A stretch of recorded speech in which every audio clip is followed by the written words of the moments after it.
things for me as a, because I work with women and I help to shape the image around the lips. There's always that conversation around, is lipstick too much, is red lipstick too much, and then the psychological, so helping them to shed the psychological misconception around the Jezebel idea of wearing red lipstick and what that means. Most 9 times out of 10, most of them say, my grandmother used to tell me that a woman who wears red lipstick is a whore, Jezebel, and so don't wear it. And so there's that. And then the idea about accentuating your lips even more, because we have full lips. So if you add red, it's only going to make it stand out a little bit more. And so there's all of these reasons why we don't necessarily want to wear certain bold colors, because we are afraid of all the spotlight that may come to you. But I'm like, you know what? Why fit in when you were born to stand out? I love it. I love it. And I love your red nails and lips. They're beautiful. Oh yeah. If you follow me on, that's my thing. I'm all about the red. I love wearing red lipsticks of all shades, and I mix and blend my own colors, and it's just my signature thing. But it's definitely one of the biggest issues that I have when everything else is done, but when it comes to the lips, like, I'd rather go nude. And then there's that whole conversation around, but why? And and then you get to peel back the layers and you really understand. It's like rooted in some message that they've received about how inappropriate it is for a Black woman to wear bold colors in that way. But I'm so glad to see that that's changing. And other part too is representation. The more that we're able to amplify our own images and put them out there, we can't just rely on the traditional media and traditional spaces and places that that have the that have the opportunity to put our faces out there. We need to build our own media. We need more than just Essence. We need more than just we need more and more and more. So and I think that it's happening. I think unfortunately, sadly, on the wave of the George Floyd assassination, and I call it that because that's what it was. And then we are more than ever galvanizing, towards Black dollars, Black entrepreneurship. We've already been, outpacing the entrepreneurship space in general, but I think it's even more going to be great. So I'm hoping to see more of that in media, because those images reflect back in terms of when a young Black girl sees someone that looks like me or like any of you, she's going to say, oh wow, okay, so then it's okay. You give her permission to be who she is. Electra, when you show up with your blue hair and all the array of colors that you have in your line, it's okay to have a personality in how you show up. And so we really do give people permission when we show up as our authentic self. So that's why it's so important to just continue to educate. Where did we come from? Where did we, where did our culture started to twist and change because of everyone else's narrative? And then when did we come back to our full self, so that then we can kind of share that journey, own that, and then inspire other people to do so? Because it is sort of what is called the Sankofa idea of, coming back to who you really are.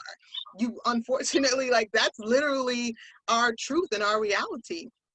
We have to come back to it, but we're all going to get there at different times. But I think this is a great, to see all of you are doing it in our own industries and in our own way. Yeah, well said. That was really well said. And I love that, giving permission. So all of you guys have given somebody out there permission to say, no, you weren't crazy when they said, can I pet your hair? You weren't crazy when they looked at you funny when you showed up with your hair colored. And I think just the people listening, and if you look at the comments, they're just like, yes, thank you for validating me. Thank you for seeing me. And I think that's a big part of it. And part of the reason why I invited you guys, because all of you guys are leaders in your space. And I'm glad we're having this conversation. It's fun. So let's talk about what's next. So BLM is happening. We're not going away. This is just the beginning. I say that every time. It's just, I'll be here next week. I'll be here next week. I'll be here next week. So Dr. Anika, I'd love to start with you. What do you see as the future for Black entrepreneurs and Black women? Like, where do you see this going for us? we were already the fastest growing group of entrepreneurs. I see that continuing. I see the fact that we're being spotlighted, the fact that you're having these every single week will become the template, the blueprint for younger women to see that it has been done, it can be done. Because many times, if they're not exposed to it, then they don't feel like they can do it. So I'm so happy. I hate that we had to get here how we got here, but I'm happy that there's some positive spin that we can put on this in highlighting Black female entrepreneurs, Black owned businesses, and that Black people are out here killing it. And we're not just the negative thing that a lot of times the media wants to portray us as. We're not that. And we're finally being shown in the true light that we are. I love that. That's right. We're not. Electra, you look like you got something to say, girl. What do you see? What do you say? Where do you see the BLM movement taking us? Well, I feel like from my own experience, this has taught me how to look at my future in regards to younger people and my children differently. I grew up, with the whole narrative, go to school, finish high school, go to college 4 years, 6 years, get a good job with good life insurance, let them use you until you're 65. If your social security still gonna be there, die, leave your kids life insurance and repeat that cycle. I didn't have anybody teach me outside of that to have other streams of income. They taught me how to be safe.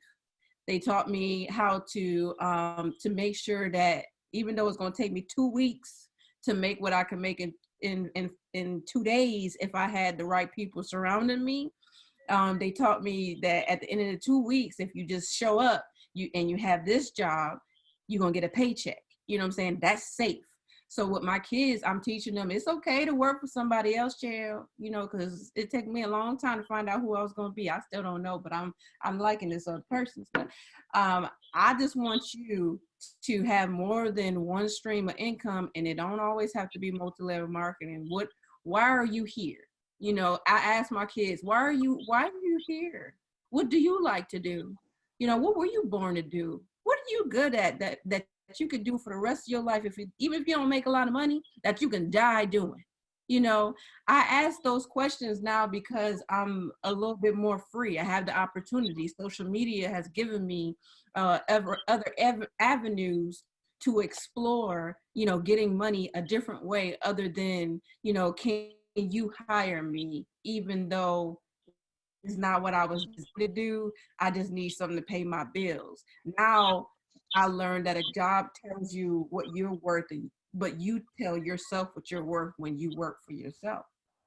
You know what I'm saying? So those things I teach, my kids, because now I had that opportunity, and I feel like a lot of us now have those opportunities, and we're actually digging more into ourselves, and that is helping us bear better fruit, and that's fruit of our children, or giving that fruit and those knowledge to other people's children, or other people's children, because they're young people. And I mean, I can go on forever, but for me, it's about financial literacy, financial freedom, and actually learning what it is to have other streams of income, even if you're doing something that you love and it's working for someone else. There's other ways to be safe without having this one thing hover over you, and someone has their future. No, not one person should have that much power over your future and your paycheck and your income. So yeah, I'm gonna just stop there. I realized I was muted. I love it. Thank you. Demi, what about you? What do you see as future? And you've been an entrepreneur your entire career. My whole life, I have been an entrepreneur. Like, I had one job at Burger King, and that was when I was in high school. And after that, I jumped right into hair. But I think for our culture, those who wanted to be entrepreneurs that may have been like at the edge and waiting for somebody to push them, I think they'll jump. I think they'll jump on their own. And I think that as we see a lot of these businesses who we have been supporting be exposed, and as they fall, I think we will rise. And we will rise to the occasion. And I feel like we're going to be more supportive of each other, because, again, that mind control was a glaze for us. And I think now that this glaze has been removed, we will really, truly see that our dollars run this world, period. Period. Period. And we set the pace and the culture Absolutely. of the whole world. Absolutely. Yeah. And it's ours to maximize, not theirs. I love it. I love it. Melissa? You know, I think that now more than ever, we're starting to see and understand that that $1.3 trillion can now be shifted towards supporting, you know, Black businesses now more than ever. And I think that there is this mass exodus of wealth that's about to happen. And that's what I'm so excited about. It's going to happen in the next 5 to 10 years. You know, if this, for whatever, another pandemic happens again, we won't be the ones on the tail end of things suffering. I can guarantee you that. So that's what I'm really excited about, that, you know, that this movement is doing, because I can start to see the light bulb is going off. People are waking up. There's this initiative called the Pull Up for Change Challenge. And basically what it's doing is challenging corporations to demonstrate how many Black people are on their executive teams. And across the board, which is incredibly dismal and sadly disappointing for a lot of companies that I actually have supported, where their percentages are like 7 and 8, some 0%. But they market to us all the time, but they don't have any of us at the seat at the table. They don't have any of us, you know, on the executive level. They don't have any of us providing input and direction on their business, but that they're spend their money marketing to us. Guess where they find us when in those numbers? We're in the factories, and we're on the sales floor. You know, Yes. We're doing all the grunt work, but we're not in the position where we're using our mind. So people are paying attention now, like, nope, canceled. I'm spending Black dollars over here, Neutrogena. You just told me you only had 5% people on you. I'm going to spend with this Black-owned brand that has better skincare products, and they're vegan, and they're clean, you know? So I'm really excited about what's about to happen, particularly in our industry. I'm also seeing a shift towards technology and beauty, where we're going to start to own that space too. And that's one aspect of our industry that we're sort of underrepresented. I think when we talk about STEM and STEAM, it's really not where beauty is concerned, particularly with Black beauty. So I definitely see that there is going to be some emergence there. So honestly, I'm incredibly optimistic. I'm excited about all the millionaires that are about to pop off in the next few years. So yeah, let's get ready to celebrate each other. I'm excited too. And I agree with you. Like, I feel like we're awake. We're awake, and we're totally like, what is going on? Y'all been playing us. Yep. Totally been right. Yeah, we're realizing we're not going to be played anymore. We are not being played anymore, period. Right. That's how I feel about it too. Whitney, I hope you get that quote. Alexandria, I would love to hear your thoughts. What's next?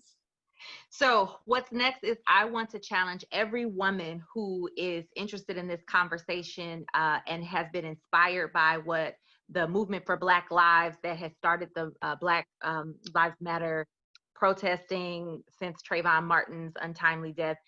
I want you to ask yourself 3 important questions.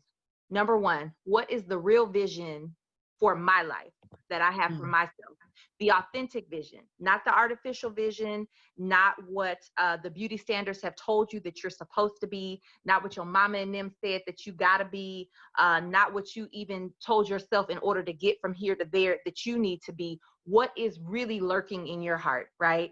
And to do your absolute best to capture that and get to it. Get to being the most authentic, honest, loving, trusting person that you can be, and let that show up in your work. Let your creativity shine free, because we need more unapologetic and authentic, heart-centered people in the world to be able to create and continue to do. The second thing is, what is your cause?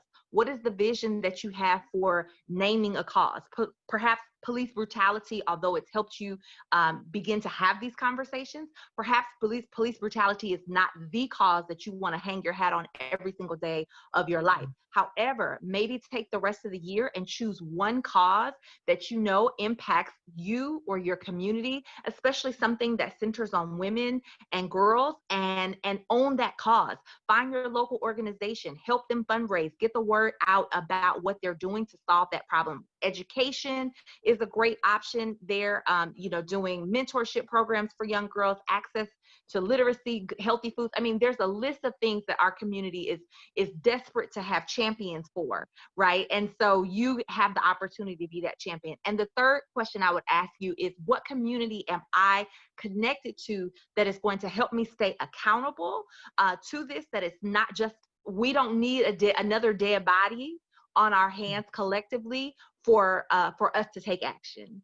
And so what is the community that I am in, that I'm committed to, and they are committed to me for reminding me of this moment right here today when it's October and maybe this isn't on our 24-hour news cycle, right? So what is the real vision I have for my life? What is the vision that I have, the real vision I have for a cause that I can commit to and champion? And what is the vision I have for my community in terms of being able to be held accountable? That's what I want every woman to be able to decide today. So good. So good. That's really good. Miss Ashley, why don't you bring us home? What about you? What do you see? I see us similar to what my sister Alexandria said. I really see us connecting to our power, to our source, and asking those questions on how are we going to be the change that we want to see. And so for me, it can all kind of seem overwhelming sometimes. I really am, passionate about, I don't want people hungry. I want our education and our financial literacy. There's so many things. And so whenever you get to that point where it all feels like it's too much and the world is just worlding and life is just life and people are just peopling, then what I see us doing is starting within. Like, we have to make sure that we're taking care of ourselves. Once we're feeling pretty confident and good, and you don't have to do it all at once, it's staggered. Once I'm getting in a place where I feel like I can then influence the changes that I'm seeing within myself to my family, to my inner circle. Are we doing okay? How is our financial status? Are we working together? Are we, working through traumas and talking and communicating and just showing up in the ways that we're being with each other in that space? And then, okay, as a family, as a collective, what can we do in the community? And I just think you have to just start inward, and just kind of what comes up for me is, Maya Angelou said, and I'm paraphrasing, but she talks about how our crown has been bought and paid for. And so we have to wear our crowns proudly and love ourselves and cherish ourselves. And so we start from within, knowing that it's already been bought and paid for, and knowing that I have to continue to do the work, because now I'm buying and paying it for forward for the future, for that young Black girl who doesn't know who she is or who she should be connected to, or for that young Black boy who thinks that the whole world is against me. Like, we have to band together and start within. I love that. And I love Maya Angelou. She's amazing. I wish she was still here. In a lot of ways she is. In a lot of ways she is. Well, ladies, thank you guys so much for this amazing, juicy conversation. The comments have been, this is life. Thank you so much for giving us validation. And I love each and every one of your contribution for tonight. If people want to get in touch with you, where can they reach you? Can you guys just go ahead and go around? Anika, do you want to tell people how they can reach out and talk to you? My beauty brand is at Opulent Lash Life on Facebook and Instagram, and my personal is at Dr. Anika MD. Awesome. Awesome. And Demi, how about you? Yes, you can reach me on Instagram at Demiure Cosmetics. That is the same on Facebook at Demiure Cosmetics. And I have another page that is at the Demi Howell on Instagram. Awesome. And Miss Electra? Yes, all of my social medias, Pinterest, YouTube, Instagram, Facebook is at Mystique, MYSTEEK Naturals, and our website, MystiqueNaturals.com. Awesome. If you guys want to be a Smurf at work next week, take a picture, send it to her. Maybe 2 weeks, right? Maybe need a little time for shipping. We'll have a Smurf day. Melissa, how about you? How can people connect? Yeah, so I am at Melissa Hibbert everywhere. Okay, awesome. And Ashley? The best way to connect with me is, there's so many social media channels, but Jelani Women Travel is the best one. I can put it in the chat, but that's JELANI women travel. You can catch me there. Awesome. And Miss Alexandria, yes, she leads. Yes, ma'am. You already gave me my shout out, Melody. So it is Yes She Leads on Instagram, and I have a phenomenal community group in Facebook called Yes She Leads, and just for reference, the She stands for Spiritual, Healthy, and Empowered. So if you are a spiritual, healthy, and empowered leader, I'd love to have you in my group. That is wonderful. Well, ladies, this has been a powerful, much needed conversation. I'm so grateful for each and every one of you taking time out of your busy schedules, running the world, your own world. I can't wait to see if we revisit in a month or 2 months and 6 months, the changes that you guys have seen in your own communities. So let's keep this conversation going. As I keep saying over and over, this is just the beginning. We are not going anywhere. We're passing this on. Y'all will see us years to come. So thank you guys for coming tonight. Thank you to the audience for listening and joining with us. And we will see you guys next week. Have a great night. Bye-bye. Bye-bye. All right. Thank you guys so much. I really appreciate it. Thank you. All right, bye-bye. I'm such a queen for doing this. This is amazing. Thank you. I love you. You're so sweet. Thanks for coming on. We'll see you.